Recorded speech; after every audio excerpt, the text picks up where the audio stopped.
Oh, what a great day, Linda. Let me tell you, I heard that these bastards of the Juice Pro Wrestling Podcast, they're going to be celebrating me this week. That's right. I get my own episode exclusively about me, the man who's done it all. Yeah.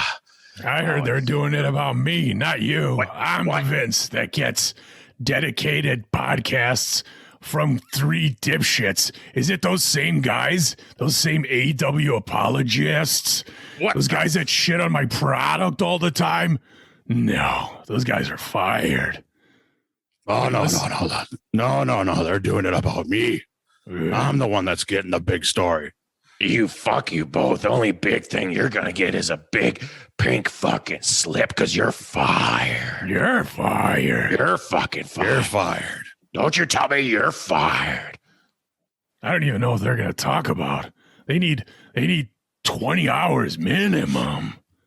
They don't even know what the fuck they're talking about half the time. They're three bitches. They're going to talk about all my glory, all my accomplishments. They're not going to talk about the other guys. You know what other guys I'm talking about. I don't know. Bischoff. We don't talk about him. Tony Khan. He's in the Hall of Fame. Batista's Goldberg. Fuck him. Gold what? Wait a minute. What are we talking about again? I don't know.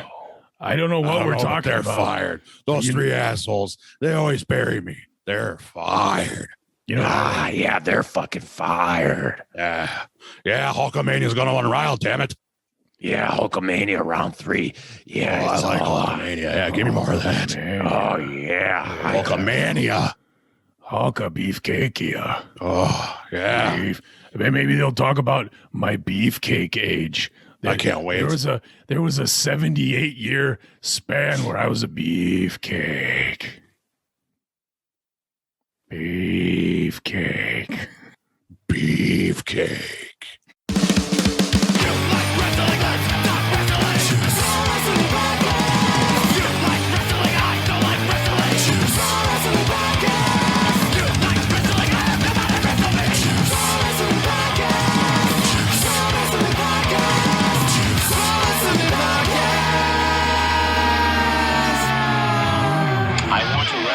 You so freaking bad.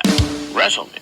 Welcome, everybody, to Juice Pro Wrestling episode 149. The Ballad of Vinny Mac. That's right. Stretton finally gets his fucking wish. He strapped me and Bodie down in chains and started whipping us and he had a gimp suit on and got all fucking crazy. And he's like, I want to talk about Mr. McMahon, the guy who set the bar for sports entertainment. That's right. And pro wrestling, depending on what era you live in. And more grapefruits. That's right, Bodie.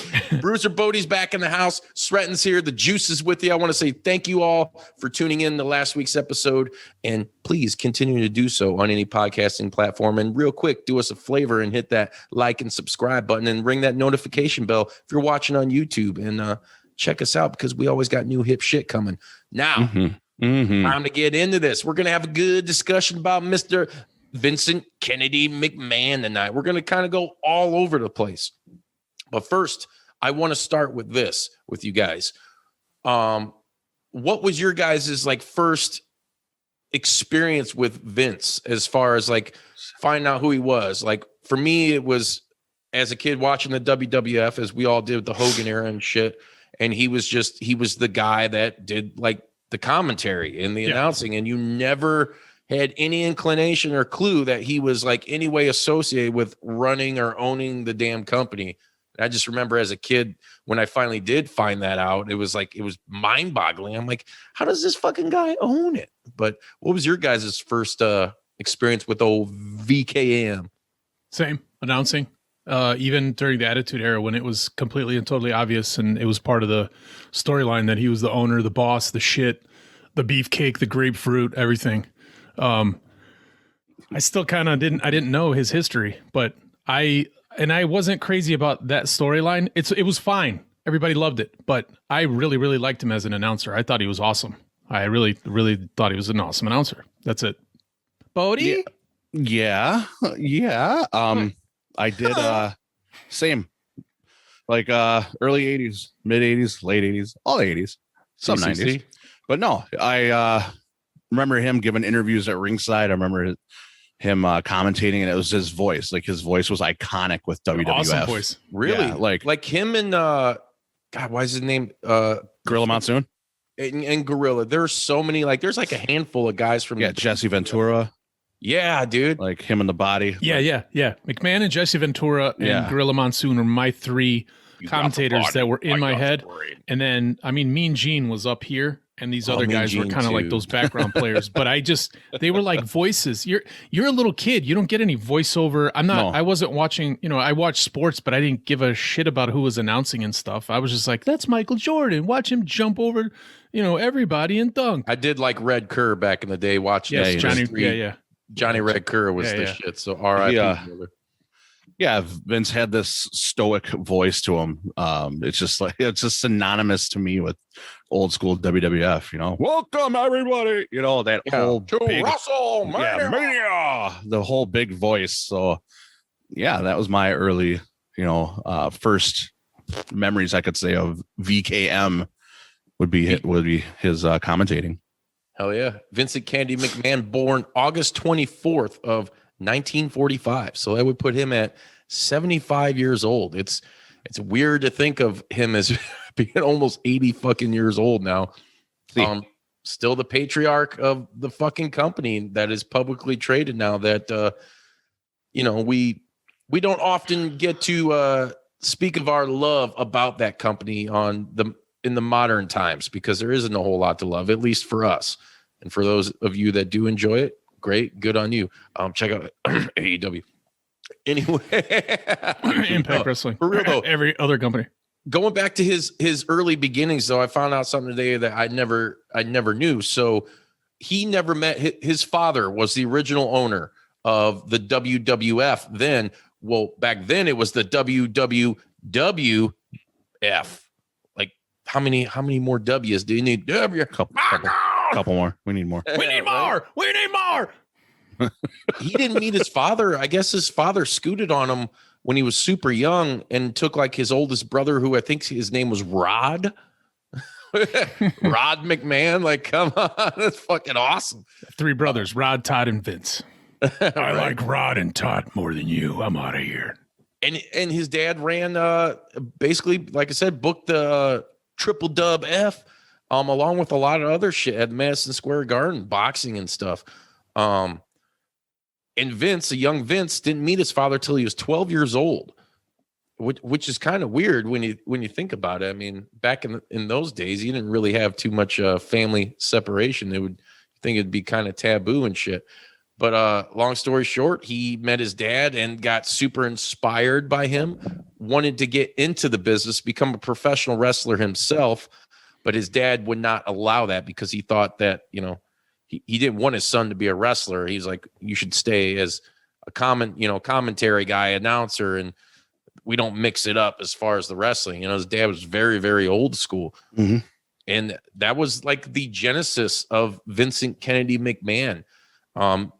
Who knows? The wheels, I'm sure, were even turning back then as he inherited something that his father owned and was like, wow, you got this territory, you're doing all right, but it could be so much more. It could be so much fucking better. Mm-hmm. And basically, what was it, like early 80s? I don't know if any of you guys know when it was that he actually acquired the rights. And like 82, I want to say. It was like 82. Came up with the LLC. It was under his Titan Sports. Titan, yeah. And then Alpha Entertainment, I think. Alpha. It was, it was Grapefruits LLC. I'm going to try my hardest to derail you, AEW. I like your attitude, pal. Oh, I like your cock. Yeah, it's big and veiny like my arms. Yeah, I own a lot of roosters. Thank you. Yeah. So, right. Vince starts this thing, right? He and this is gonna be, we're not gonna fucking go down like a 4-hour tunnel and give you every single little detail of this man's life because it's fucking out there. Go ahead, do it. I just want to bring up some interesting points about the man. Mm-hmm. He acquires the WWF from his father, drops a W, starts signing all this major talent from all the huge territories and like the AWA, and has this vision of wrestling can be more than just a territorial thing. It could be a global fucking phenomenon. See, and he does so with the acquisition of one Terry Bollea, aka Hulk Hogan, and the advent of the most spectacular event in live entertainment out of any medium, also known as WrestleMania. And dude, the world has been his oyster ever since. Now, granted, there has been some up and downs with that. They don't talk that much about how large of a risk that was when he did it. Like he didn't. If WrestleMania would have failed, well, they've said it. They've come out and said that before. Like, I if suppose it failed, they would have been done. Probably.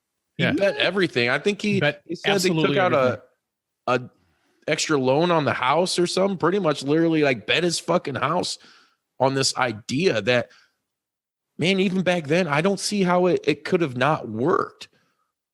It was all on the shoulders of Hogan. I don't care what anybody else says. It was all on the shoulders of Hogan. And then he built everything around that. well, yeah, that was like I don't know what you say about that. For him to recognize Hogan's talent, like not his like, oh, he'll be cool in like 5 or 10 years, but like, no, this guy's gonna be a monster right fucking now. And we're gonna do this shit. And like, Bodie, do you know the details? It wasn't Hulkster. Like he was like working for some other people, and he kind of like, what do you call that when you steal a good employee from another company? Hijack. A phrase for it in business. I don't know what the fuck it's called. No. But like scalp, maybe it's scalping. Maybe it's that's scalp. He was working, for the AWA. Steel. And actually, he was in Japan for a little bit too.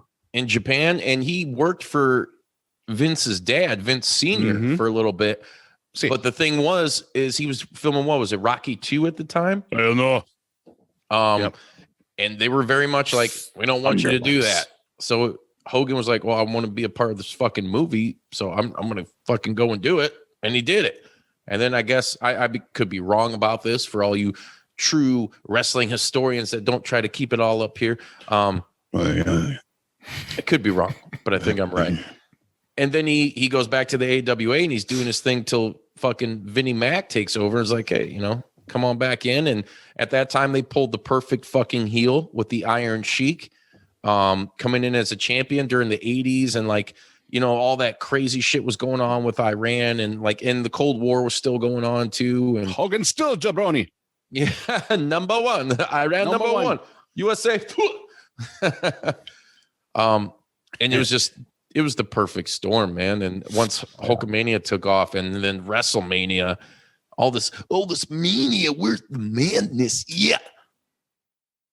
It was fucking unbelievable. And this guy started an empire. That's what, so right. And I get your point of wanting to do this episode was to emphasize that maybe some feel him as an out of touch old man now.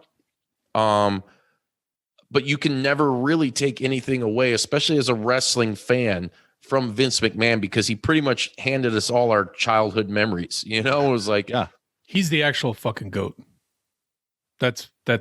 I know people have opinions about shit. What up, brother? Might agree with you. he's the actual fucking GOAT. I mean, he did it, and now, like, even now in his old age, I think he's capable. I think it's just, and it's an opinion about whether you like it or not. We're just three guys that find the product boring right now. But all it would take was like a 6 month to a year pivot, to listen to a couple other people, get lucky on some storylines, or somebody comes across with some badass storylines, and be back on top again, and people be like, they would forget. At least us, like, as fans, we would forget that we haven't been passionate about watching it for at least 10 years. Yeah. All it takes is a year of good shit, and we'll be like, what happened before? But it's all double-edged sword, because everybody's like, it's kind of one of our things with the fans is like all the fans, because there's so much out there and everybody wants to be on top of everything all the time. Like, I know. Yeah.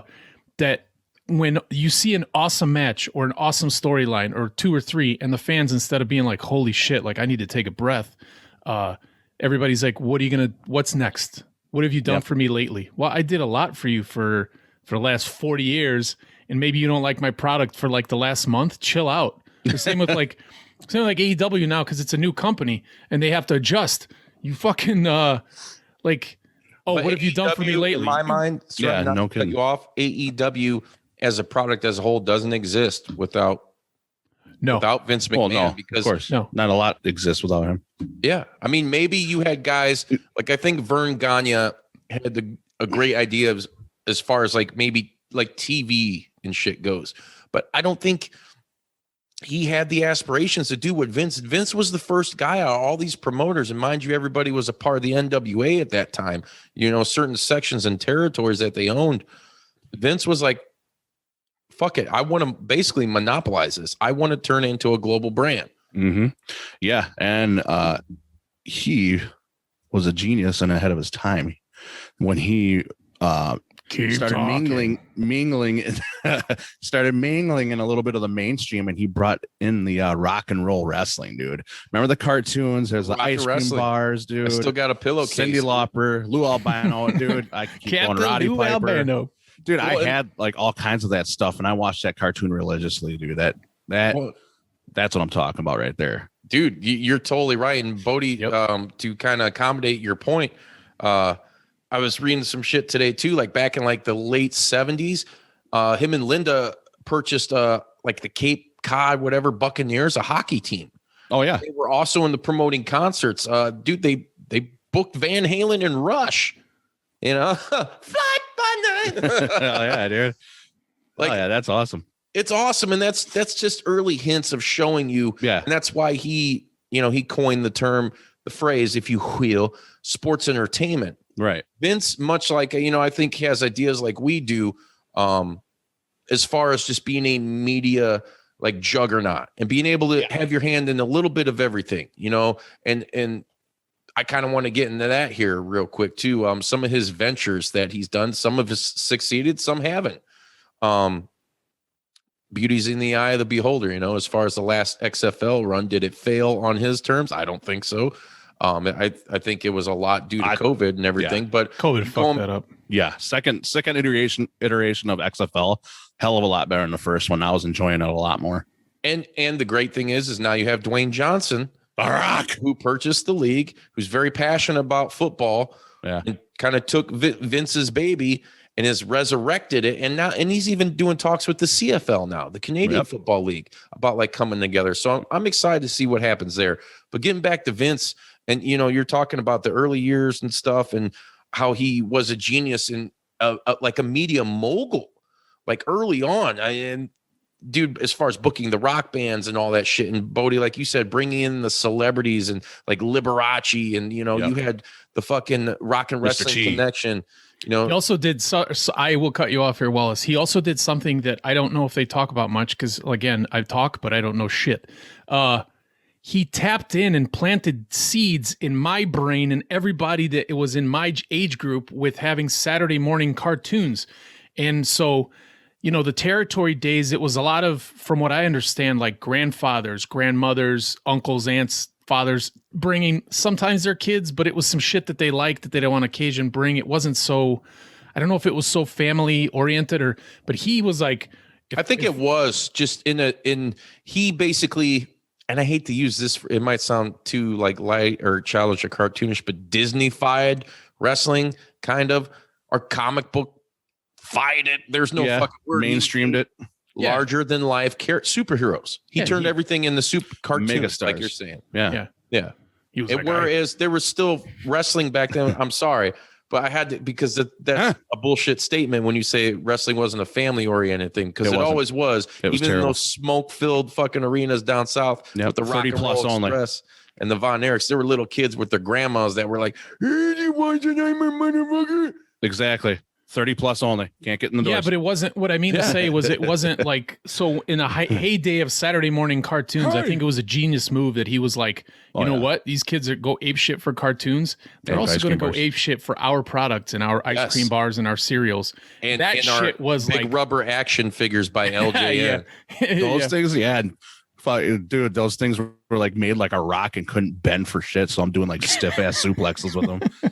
Yeah, dude, that was the best. Those are the toys, though. I mean, you look at us. Here we are 30 years removed from that era, and that means a hell of a lot to me. I see those all the time, those rubber figures, and that I still got some. Yeah, I got a couple, and I got the Hulkster in the bathroom sitting on the toilet, conducting all the wonderful humor we do, Yeah, coming up with all dude. the spots. Exactly. But That's a Hulkamaniac. dude, Vince had the wherewithal to be like, hey, we're going to fucking merchandise this shit, which is some of the NWA and them they had back in the day, but not to the level of like a Vince McMahon. He was like Gene Simmons times a million, like, fuck it, we're going to put our shit everywhere. And they did. Dude, WWF in the 80s and early 90s, that shit was everywhere. Especially with them guys crossing over in The Rock in cartoons, the early 90s, like neon colored fucking shit. Like, so easy to sell that stuff, especially the kids that like, give me. Yep. Lunchboxes, sleeping bags, boxes, yeah. Had jackets. all of that shit. Some of it, like you blankets. said, Bodie, we still got wrestling budskis, dude. Wrestling. I got like 4 of them. Nice, dude. Yeah, he totally, like, I mean, not to still beat a dead horse over this this subject, but yeah, he totally made it in the mainstream, and I think that's where it blew up right there into the first WrestleMania and beyond. And you can still see some of it now. I mean, like, if it wasn't for that, you wouldn't be seeing like Snoop Dogg on AEW or Bad Bunny back in WWE, or they constantly have Crossover, celebrities, crossovers, just music stars too. It's all over the place, dude. It's awesome. Yeah, because he's so in hence the term sports entertainment. Why call it wrestling? And maybe more people will get onto it. I'm whatever. I think you could do it as wrestling and sports entertainment. It's a nice phrase, but like Vince lives and dies by the sword on that. That's his baby, but that is what Vince does. And going back to my point earlier, there is no AEW without Vince, because Vince kind of established the platform of the modern day wrestling and how it's supposed to run. It's crazy. Sorry. You said modern day, and my mind goes to modern day Maharaja. Or the modern day warrior. What was that? Kerry Von Erich? Oh, yeah. Modern day warrior. Yes. I've heard that's all the warriors on the Survivor Series team is the Road Warriors, Ultimate Warrior, and Kerry Von Erich. Yeah. Yes. It's very impressive as somebody that's been doing shit for the last 40 years. I agree. And every 40 plus, but every 10 years, from the time that he risked everything to see if WrestleMania was going to be a success and what WWF was going to be, he could have just like did that and did a 10-year gap, have Hogan be the shit. But every 10 years he pivoted, and like whatever it was, like 20 years ago or something close to that was where he had to pivot and say sports entertainment, like he had to add entertainment to it, which a bunch of people were like, fuck. Too, with the name change, the whole ad campaign, get the F out, because of a lawsuit implemented by the World Wildlife Fund. Yeah. Yeah. How weird is it now? We say WWF, kids look at us like, what the fuck are you talking about? Yeah. Not pandas. It's been that long. yeah, it's been a long time. But then, so you get the pivot to that, which is like these superheroes, coked out superstars, awesome, like stereotype bad guys, and then you go into, I don't know, it was like the in between adjusting area, kind of. I guess we could call it like rock and roll times. Yeah. After that, and then it was the Attitude Era. Like he defined all these like 10-year new metal era of WWE. Yeah, 10-year periods of stuff, and now it's the new one, and it's way more family oriented. I guess it's way more. I would say vanilla. It's hard to say though. We say that now, but if you go back and look at the old stuff from the 80s? I mean, I don't know. There ain't no. They still have hot women in some curious predicaments sometimes. Once in a blue moon in today's product, even though it's geared towards kids, but like all of a sudden you got Lana or somebody trying to be super sexy, and like you would have never had that in the 80s. Miss Elizabeth was pretty and fine as hell, but very casual. She was like the first lady of wrestling. Very classy and reserved. So I think it's very much like it was when we were kids. It's just, dude, it's weird to us because it's not our generation growing up in it. You might be right. You might be 100% right with that shit, and it might be the reason like that we don't connect because we don't connect. Because we're fucking old. What? Damn, we're cute. We're old but cute. I'm so cute. You're so ugly. Makito, we're getting off subject. Quit derailing me. You fucking bastard. So getting back to Vince and what he's done for the business and all that he's done, ICO Pro with the World Bodybuilding Federation. WBF from like what 1990 to 92. Lex Luger was he hired Lex Luger to be the poster boy for that shit. Yep. You know, come out with their own supplements, and Vince has always been a body guy. Oh, thank God I don't have to wrestle. Yeah, it's well known. Vince likes the big jacked fucking dudes. Always heard stories about that shit. I mean, he's done that, dude. Like we brought up the XFL, Vince's his various ventures into like rock music and getting the biggest superstars. Essentially, like back in the day, to get Mike Tyson at the time he did was a huge deal. Yeah, he was also mindful of the theatrical perception of these. There's a reason he wanted those larger than life guys, those dudes that are like, I think the average height of a superstar was probably, I would guess, around 6'7", and now the average height is like 5'10". That's fine, athletic. And incredibly athletic. But these guys, like, you had to go from spot to spot before there was like, you know, TV everywhere. These guys had to look like giants. And then when they were on TV, they looked even bigger. They were bigger than every normal human on camera. And like he was kind of mindful of that. And now it's 2020. It's a different generation. Everybody's way not smaller muscle wise, because they're all in, like, most of them are incredibly bulky. The height. It's just the height. It's just really the height. Yeah. But you know, you have the ring set up, it's lifted up, everything is lifted, so you can't really tell. It's like vanilla midgets. Like one of your favorite fucking musicians is most people don't know how small he is because he's jacked his whole life. They're on a huge stage. And they're on this like stage that's like at minimum 8 feet tall. So I think he's gonna adjust again, and it's the nature of it, but I just want him to adjust sooner rather than later because I want to watch more cool wrestling, and I'm selfish. Yeah. And you would think he will, because he's always been on the forefront of that change. He's always sensed a change coming, and he's always been ahead of that, like with the rock and wrestling, with the pay-per-views and WrestleMania, gearing it towards mainstream. And then, you know, you go to the Attitude Era, and he was ahead of that because he was sensing that everyone was being more like hardcore. Yeah, Springer, more cynical. And he started gearing towards that. Stuff started being more like sexy. Stuff started being more, you know, fuck you, you know, kind of like no more shit. Don't want to take this shit. You know, Twisted Sisters, we're not gonna take it. Man, like that kind of shit. Fucking D. Snyder on there. Oh, of course, dude. D. Snyder's the man. But yeah, and then, you know, after that, bam, there's Stone Cold Steve Austin giving the fingers to his boss, because what blue collar American didn't want to do that back in the day? Throw the fingers up to his boss, slam a beer, and stun his boss right there in his own office. Here's a good question for you, Bodie. And this is to everybody out there watching and listening, because I've always thought this be the ultimate wrestling question. Was that the best wrestling storyline we've ever seen thus far? That story of McMahon versus Stone Cold?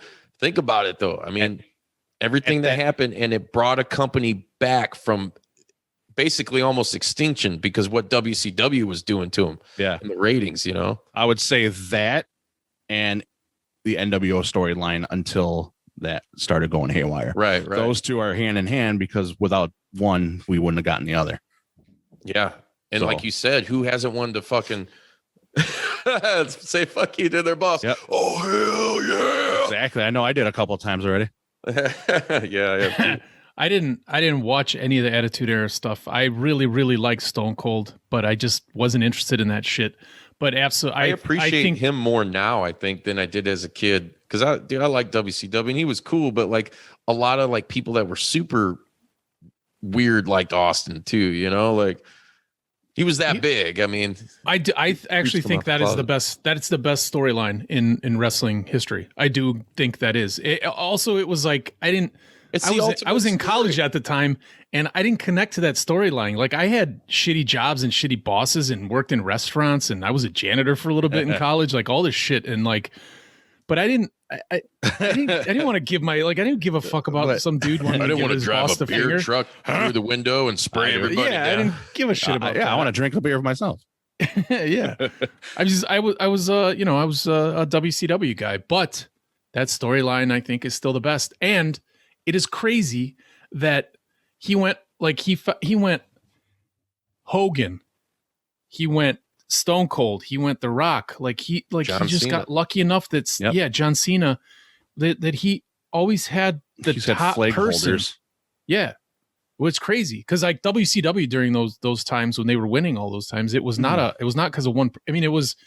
I think a lot had to do with NWO and the trio, but They had the best wrestling though too. they just had a fucking awesome roster. You got a little bit of everything, Right. Here we are still finding a way to shit on Vince. Taker. Singing his praise. Yeah, he But had that was Taker too, waving the flag.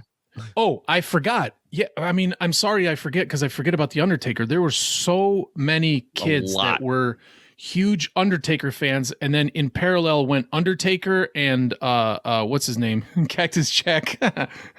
Hell in the Cell. But those wrestlers, he was always able to get individually, not as a whole roster, but he always got the top shits.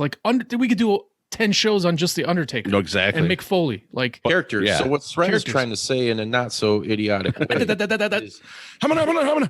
is that the characters Vince has developed and either created or helped create, and maybe that's Star why maker.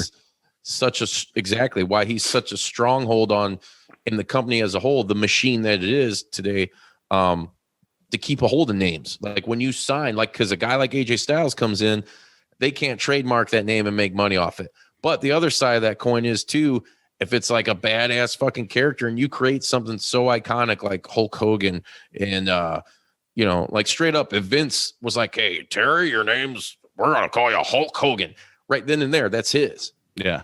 Hogan did the character. I don't think anybody else could do it, just like I don't think anybody could do any of the other gimmicks that he helped either harness in the early days when he was more hands-on, condition, just like being a guy that could tell and have good people around him to tell the stories. But Vince always knew he could always fucking tweak and make these memorable moments and characters. Cause essentially they all start what if we're doing this, and he's gonna puke. Like just getting people to do weird shit. That's gotta be Kane. A mind that knows entertainment so well to give us such iconic characters and a platform to have them on, Exactly. Yeah, exactly. And you said iconic characters. It just kind of flashed in my mind here as you said he's gonna puke, and I was like, it's got to be Kane. He's also came up with some of the best lines too, like some memorable calls, like Jim Ross type calls. So bang on, he killed him. Oh my god! I can't even do a Vince commentary. I can't. It's either. So good. It's so unique, and yeah. I loved when he came back and did it with Jesse Ventura. Was it like 12, 15 years ago now? Mm-hmm. They did a Raw, like a classic Raw. Yeah, I think so. And I think Jesse was either like fresh off the governor's seat or was still the governor of Minnesota. On that, supernatural UFO trail show that he was doing. That was actually cool. Treating Vince like shit. It was funny. Well, he's kind of like, man, I sued you and I'm the governor now and I know you're rich, but fuck you. But Vince is still laughing. Bank. True. He's like, this is true. I'm with 10 times more than you. Everything Vince has created, and he's took it a step further. I think once in the early 2000s, early mid 2000s, whenever they start, the Get the F Out campaign, as we mentioned earlier, but they start getting more into media. Okay. And like I said, when Vince is a media tycoon, maybe he is now so more than ever over like a Ted Turner ever was, because dude, Vince is essentially creating a lot of this. You got to think that most of these ideas, they all end with him, it's just crazy to think what he came up with. And then, all right, now we're going to do a movie studio. And dude, a lot of those movies suck. But hey, I love Hogan's back in the day, of a childhood fucking wrestling hero. But dude, he did every movie he did was shit. There's some good bad ones. Hey, I like The Room. It's a good bad movie, but come on, Vince and them have put out some really bad ones. The Marine, where are they on 5, 6, 7 now?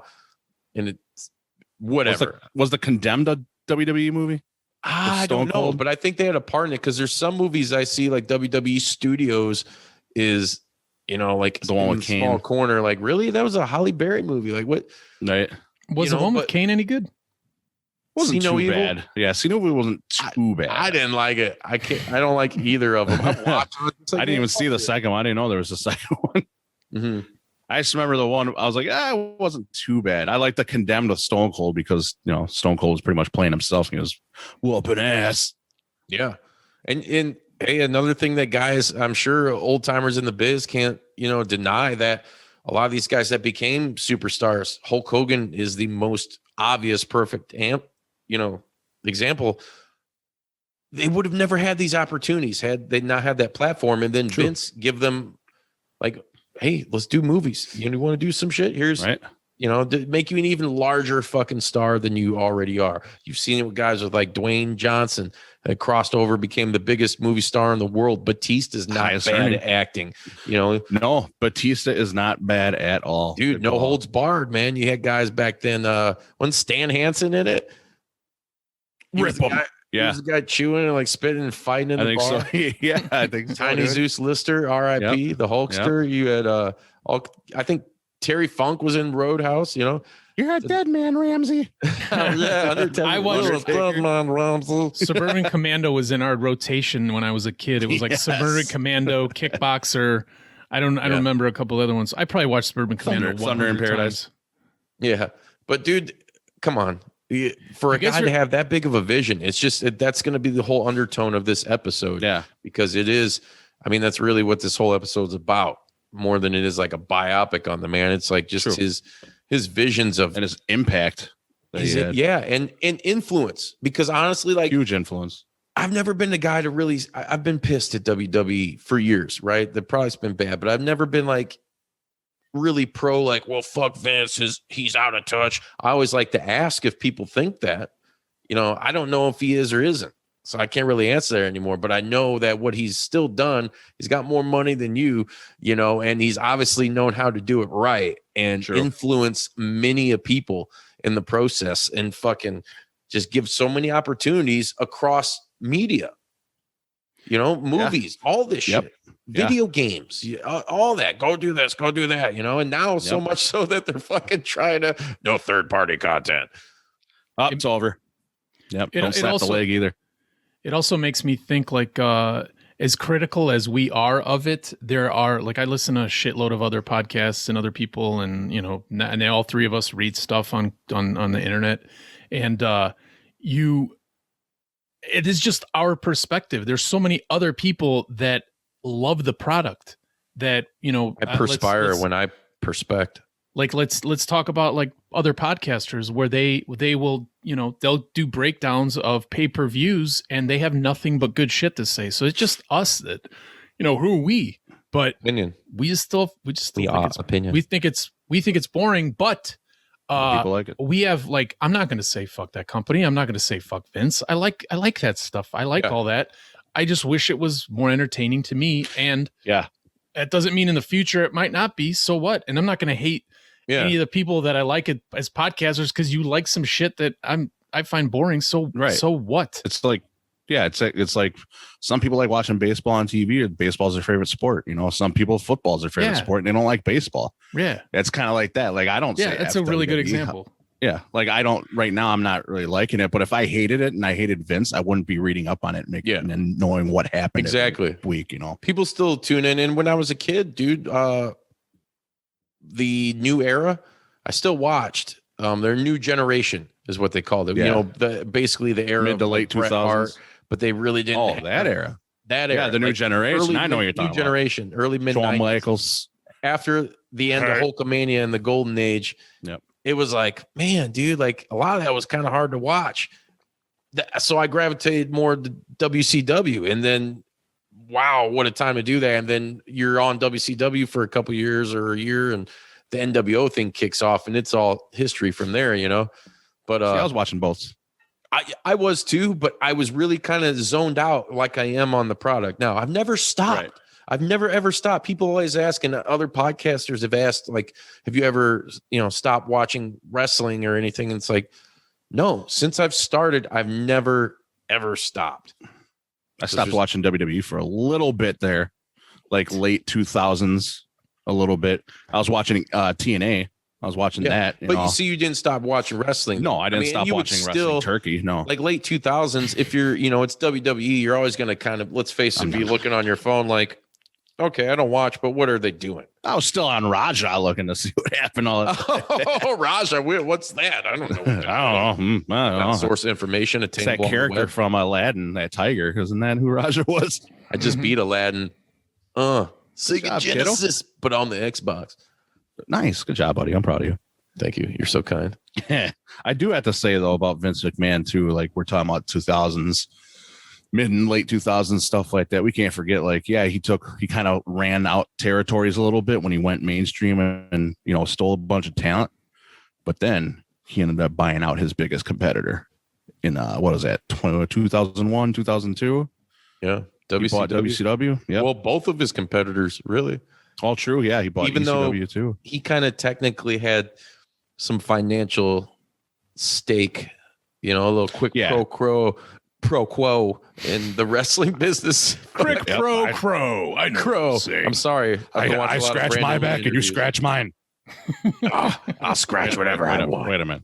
How's that work, Vince? Hold on. I told you. I scratch my back and you scratch mine. I don't think that's how this works. Tough shit. I won't like it unless you go cupping with me. Ooh. Anyways, But yeah, man, buying out WCW was huge. I remember that. It was just really huge to me. And then spinning it into a storyline. And they fell flat on their face with that, but it could have been better. It could have been way better. That could have been the greatest wrestling story ever told. Could have. Had they had all the major players and the right people to fucking tell the story, I guess. Right. That could have been great because that was something you never saw ever as a kid. No, the not three at all. biggest wrestling companies, the two biggest, mainly WCW and WWF at the time. You never would have thought.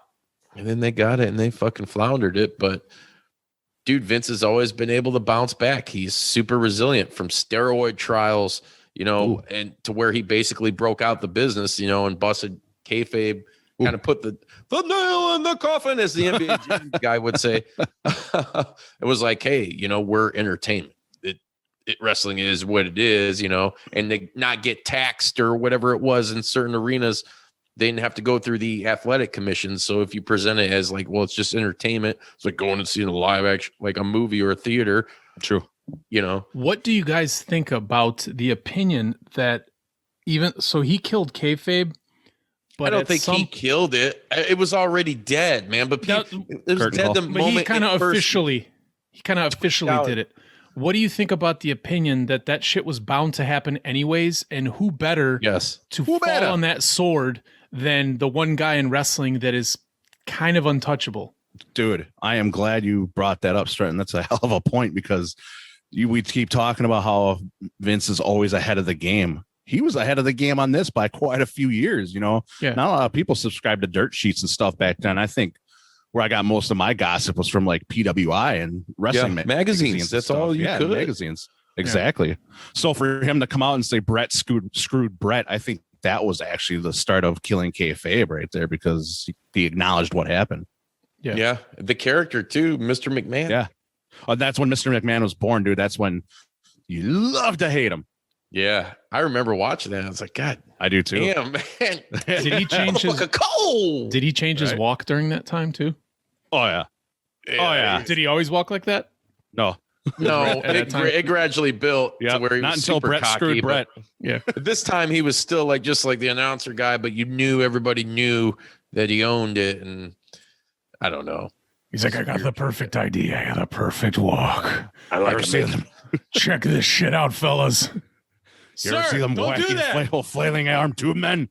That's what I'm gonna do. Let me ask you guys real quick. I'm gonna go, Sren, I'll start with you. Yeah. From your limited knowledge that you do have. I like turtles. Knowing of all these different things that the man has been able to do and accomplish, what do you think his greatest accomplishment is?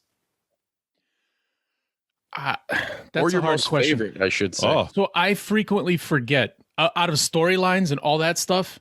I mean, the 80s Hulk Hogan times. Like that just had such a lasting impact on my life. And that was such a nice time for me, you know, as a kid. Prayers and vitamins. Yeah, it was just cool. And like even now, there's a special place in like emotionally for me when I think about Hogan. I know not everybody's a Hogan fan, but like that dude was like one of my, like it was like Hogan, Superman, fucking He-Man, like dudes like that, like had a big impact in my life. But I didn't realize what a soft spot I had for Vince McMahon. So I think it was last year. We were, you know, a year and a half, 2 years almost into doing this podcast, and a buddy of mine from Texas sends me a message. At this point, we were kind of like, maybe not on the podcast, but like frequently when we were just talking amongst each other, we were kind of shitting on the product. Like, damn, man, damn this. And we would go to like Big Ed, the Assassin was cool enough. Like every time we did, you know, every time there was a pay-per-view, odds are he would get it and we'd go either in his, you know, house, garage, whatever, and watch it. And he'd, you know, host us and it was cool. But it was more about like hanging out and bullshitting with each other than actually watching the show. Like I remember watching one of them and I was like, God damn, how much longer? Only 2.5 more hours. Yeah, 8-hour WrestleManias. You're but I remember my buddy from Texas, shout out to Oscar, he was saying, he goes, you'll never guess who I like he does alarm installations, whose house I went and did like a fire alarm, rewiring and all this shit. I was like, I don't know who he's gonna say. And he said like Vince McMahon's mom. And I was like, holy shit. And with all the shit talking that I did, it's somehow during like thinking about this, like the ultimate alpha guy, like this, he's been the alpha for like 40 years. He still has a mama. And somehow during that transition, like emotional transition, I love my mama. And it kind of made me think, holy shit, like there's parts of me that has the emotional connection to Vince McMahon because of all the entertaining and how he's been around for my whole life. Like I have that uncle feeling, like when I think about him, like that made me think about it. So I guess I don't have a storyline or anything. That's my answer, is like, I cannot believe that I actually have this, like these such positive feelings for this man, you know? Oh, nice. That's good. That's a good answer. It's very unique. Now I'm going to cry. Fuck. There you go. Bodie, what about you? What was the question again? I kind of got off track there. That's what I do. Seriously, what were you saying? What the question was, what do you think was either the most, I'm not going to say most impactful. It's kind of like a two-part question, but your favorite moment or thing that Vince McMahon has done in his career? There you go. Oh man, bodybuilding company. Yeah, it's hard to say because I go for really pinpoint, but I think in my eyes would be when he was him and the WWF at the time were getting ripped apart by NWO and WCW storylines and stuff, and for him to pivot and see like, well, we got guys here, why not make them into stars, you know? And then all of a sudden you get Stone Cold, The Rock, Kurt Angle, Shawn Michaels is pulling weight, you know, Bret Hart at that time too, before he made the jump. Dude, you got all these players in there, and it didn't even matter. Like you had even like he didn't copy. Exactly, he didn't copy, and then all of a sudden you got DX. DX didn't copy anyone really. They weren't really in it. I never really saw DX as NWO. I never really saw that because DX was so unique, and they were so in your face. FU, like you know, NWO like in DX, Bodie. I hate your opinion. I love DX, man. I love DX. I love NWO. DX was awesome. Yeah, you know, Triple H, the game, you know, Razor Ramon, Scott Hall jumped over, but you know, Razor Ramon at that time was, you know, who was he when they brought him in? You know, Diesel too. Like Diamond let's talk Stud. about Kevin Nash. Yeah, Diamond Stud and Oz. You know, Snake Eyes. But I'm just saying, like when he pivoted in that up to the Attitude Era and past that to win the ratings war, you know, and then Mick Foley, he made Mick Foley into a household name. Who the hell would have thought Cactus Jack would have been a household name? Yes. You know, Undertaker was a superstar, man. Exactly. Superstar. He made all these people into superstars, and then he gave the ladies a chance. Like not only was there bra and panties matches, but that was the Attitude thing. But yeah, Trish Stratus, Lita, like you know, even Tori Wilson, Stacy Keibler, like they could wrestle. You had athletic women, Victoria, Molly Holly.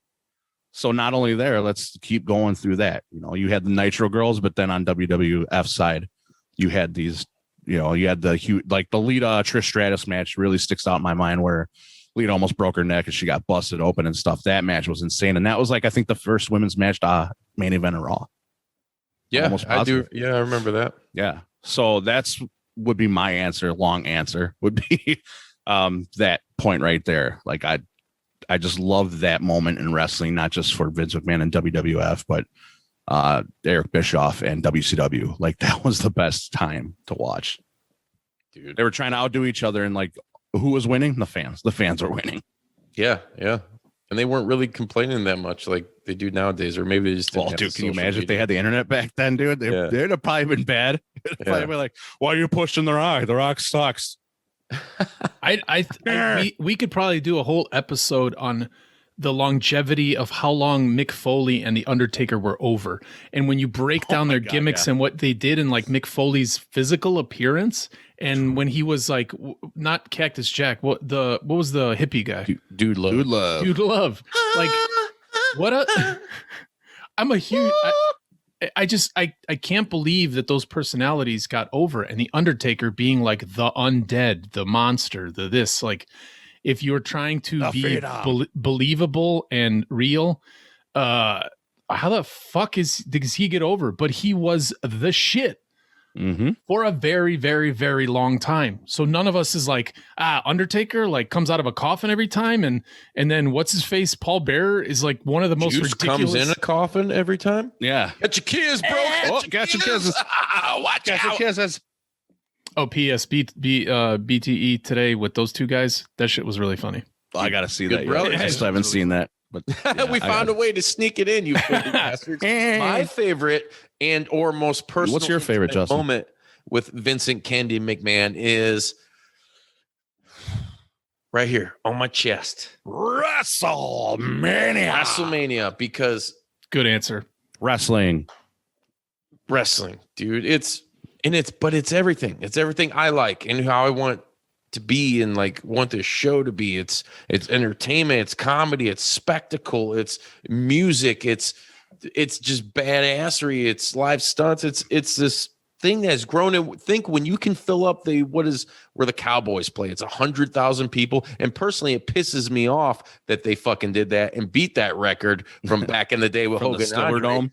It's much akin to the bullshit fucking Golden State Warriors, getting one better than the 72-10 Bulls, but guess what? It didn't not my champions. He didn't get a ring. So circling back, my exactly. WrestleMania. Vince's there. It's the most complete Vince only. And I don't want to say to people, well, it wasn't only Vince's idea, but I mean, dude, I've always been under the assumption that was his baby. That was his thought. I'm sure there are other people that kind of helped him work into what it was, but that was Vince. And dude, WrestleMania comes around, Bodie, these days to a city, it's much like the Super Bowl. Yep. If that fucking shit comes around, the city does great. There's good business. There's good commerce. Oh yeah. Like, come on. Often imitated, never duplicated. Never, dude. Which no chance. A really good example is you guys know better, and you're gonna have to help me with the wrestler's name too. But the WrestleMania that was Macho Man and not Tito Santana, Steamboat. Chico. Like that whole when you see Macho Man come out on that platform and his whole thing and his music comes on, and you look around and this stadium is fucking full. 93,000 or whatever it was at the time. Yeah. Just look, and then they fucking beat it with we built a bigger stadium. Like, shut the fuck up. But my memories. But like Vince McMahon did that shit. Yeah. Like, and it didn't take him 40 years. He did it in less than 10. Yes. And filled a motherfucking stadium, exactly, dude, with fans that went ape shit, and they continue to, and even now, like, stacking greenbacks, man. Yep, that main event too sold, dude. That Andre the Giant versus Hogan. Who didn't want to see Hulk Hogan? I the still American want hero, that on the dollar. At least put that on the back of the fucking dollar. That iconic slam, like, dude, it was like watching live He-Man beat Skeletor or David Slay Goliath. I mean, it was like the live version. Yeah, so, dude, it was so great, and that's honestly WrestleMania. What great answer. Even nowadays, where I'll be honest with you, I'm not so stoked to see the matches they have on the card over 2 days this year.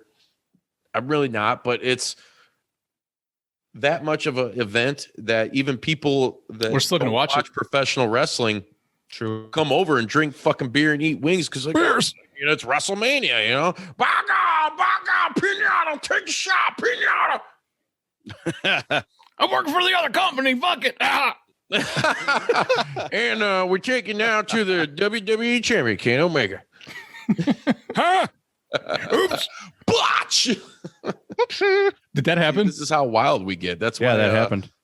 the Two Heels guys loved having us on. He And did. He you did guys call haven't him the checked WWE that out champion. yet. We did a fucking Warrior Wrestling watch along with Two Heels in the Face Lord. podcast out of Chicago. You can check it out on twoheelsintheface.com. Find that shit on YouTube. Yeah.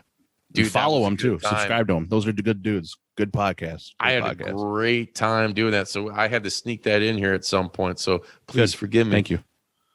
Step aside, VKM. Closing notes though. Yeah. I do want to wind it down I a got little some. bit. As far as Vince McMahon and the WWE goes, you know, nothing is forever, right?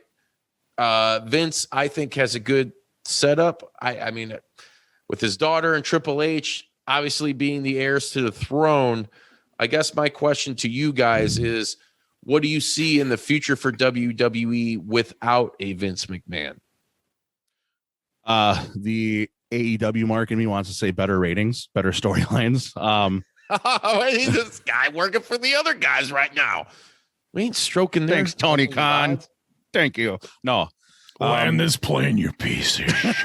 The following message has been paid for by AEW and Bruiser Bodie. See. No, serious answer. I think those are hard shoes to fill for sure. What do I see coming for them? It's hard to say because you kind of want to follow what he made and continue his legacy, but at the same time, you want to make it your own and put your own niche into that legacy as well, and wrestling in general. So let's say it does go to Vince and Stephanie and even maybe even Shane, who knows, you know, maybe it's a group thing that they'll do. They have to live up to that and not totally butcher it. You know what I mean? Because that would be kind of almost sacrilegious in a way, you know? Well, and I think they are. And the way they are doing that now is your hint of that is NXT. Yeah, exactly. I mean, imagine if Trips had the power to really oversee everything. And he was the much like Vince is now, is the be all end all, because dude, they have a staff of fucking writers and shit. Oh, We yeah. all know that. You know, guys over there really don't have much creative control over their gimmick except for a select few from what we know. I mean, dude, it all ends with Vince. Right. It all Yeah. goes to him still. Like, hey, what do you think about this? It's shit. Dude, they just pulled Batista out of the Hall of Fame. Yeah, exactly. They wanted him in last year, then they didn't do a proper induction because COVID or whatever. But who cares? You're saying he's in there. And then Right. now you're not for whatever fucking reason. Like the weird petty shit like that. Weird stuff. Yeah, and then not giving some of the wrestlers a chance that should, like Buddy Murphy, Andrade, who just got released. So I can't wait to see what he does. But And dude, Ricochet and Andrade you know, got released. No 90-day compete clause. is it no 90-day? Really? I thought there Yeah, was. no, he can go anywhere. Right, he could show up on Dynamite this week. Moon boots. He could show up fucking, you know, Impact, MLW, ROH, anywhere. You know, Dude, New you got me Japan. at a full 2 inches right now, dude. I am baby. stiff as a board. Well, he's with Charlotte, and the rumor going around is Well, Charlotte's not Charlotte get- was basically like, she's hey, getting- let him out of his deal, or I walk. That's what I've. Ooh. I don't know, you know. And she's doing walking tall reviews. speculation. Because we don't say innuendo on this show. Nope. We also don't say hospitals either. We say medical facility. Yeah, we say you're dead. Moon. Yep. And you know, real quick, I just want to say this though. Real quick. The question that you gave all of us, and then you answered, you had WrestleMania, Strenton had his answer, I had mine. That just goes to show you, if you ask anyone else, that could be a completely different answer. And that's the spectrum Yeah. on how huge of an impact Vince McMahon has had in like Super WWF, influential. WWE. So And real quick, loves hearing those after answers. that, you want to talk about impact, and dude, Vince is kind of like the godfather of pay-per-view, dude. Yeah. Realistically, you know, WrestleMania, and all that Excellent shit point. early on, dude, it established pay-per-view, man, for live sporting events like fighting events, other than like, you know, boxing and shit. But Vince, dude, they took it up a notch, man. The business wouldn't be where it is if it wasn't for Vince. And you have promoters from the MMA world like Dana White, who might occasionally throw a jab here and there, but end of the day, they've done business. Oh, yeah. They're businessmen. Dana respects the shit out of Vince McMahon and knows it because he said it himself, dude, he's godfather of pay-per-view. This guy's done fucking great numbers and he's a billionaire from it. It's got to mean something. Yes, it does. So to have that influence and be able to, hey, sometimes we fall, we buy the fucking WCW and drag it through the fucking dirt, or we create a football league and he don't hate me. He just don't like my league and people don't fucking tune in, like it happens. But then you create all these other memories that trump it, so there's always hope in the end that, when Vince goes and Steph and Trips have it, I think enough of his best interests will be there, but just still a more youthful minded. I don't know if Vince is necessarily in touch with shit today, but that's not me shitting on him because I'm not, like some of these fucking trends I find out that are going on. I'm just like, oh, what the fuck is this? This is a joke. How do you it's hard to create content in an ever-changing world, so, and they've been able to do it. And I think once he's gone, I think Triple H and Stephanie or whoever runs it will be good for him. But in the meantime, muchos gracias, Senor McMahon. Yes. For everything that you've done and all the childhood egos that you've tenderly nurtured throughout our growth and development and into our adult years when you were right behind me saying, kiss my ass. Yes. Stratton, what about you? What are your thoughts? I don't have any thoughts on this. We'll see what happens. I think they'll be okay.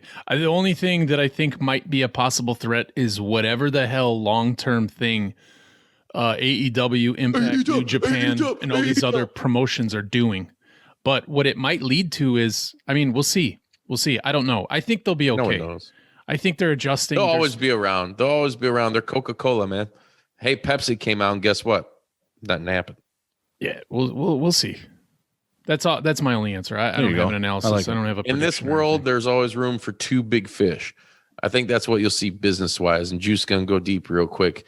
You'll never see another company. I don't think for a very, very long time you'll ever see the ECW eventually made it a three-party war. They acknowledge this throughout the WWE Network special, The Monday Night War. If you guys go back and watch on Peacock right now, I can't believe I'm promoting it, but hey, it's a Vince episode. Got to shoot from the hip. Pow. What are you going to do? What are you going to do? What are you going to do? You going to watch it? Are you going to watch it? I'm going to watch it. What are you going to do? I know what you're going to do. You're going to pack your bags. Because you're fired. I'm fired. You're fired. You're fired. I'm not fired. I'm fired up for that's podcast. Trish Stratus. Yeah.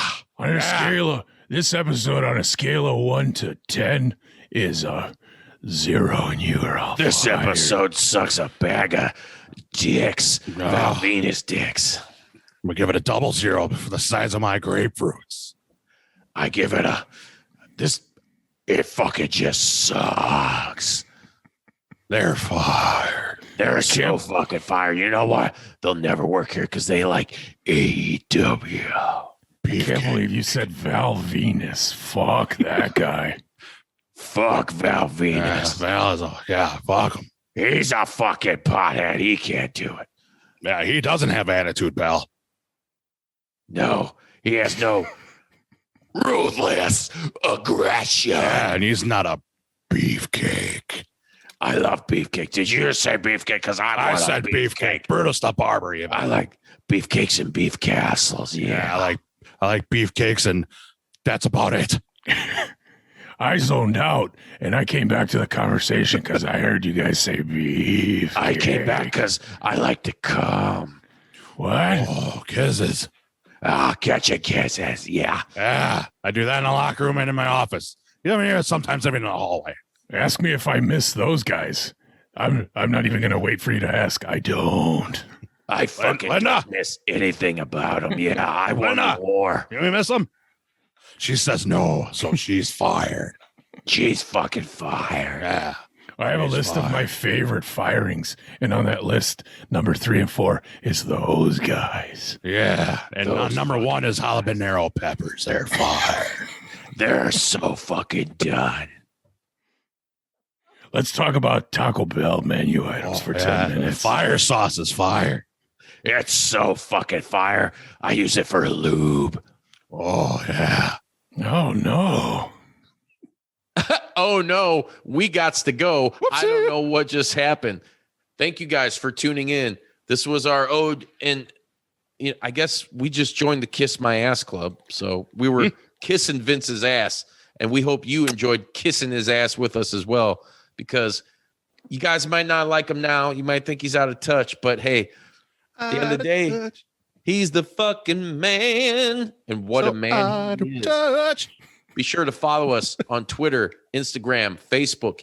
Download episodes on any podcasting platform and follow us on YouTube, or just hit jpdub.com and it'll take you there.